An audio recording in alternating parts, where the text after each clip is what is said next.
Hello, in this video I'm gonna show you how to power off your Samsung Galaxy S25 Plus.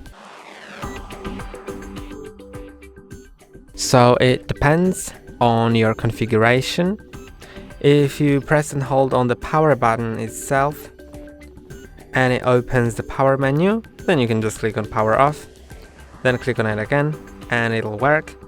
But if it opens Gemini or Google Assistant instead, then you need to click on two buttons at once, which are power and volume down.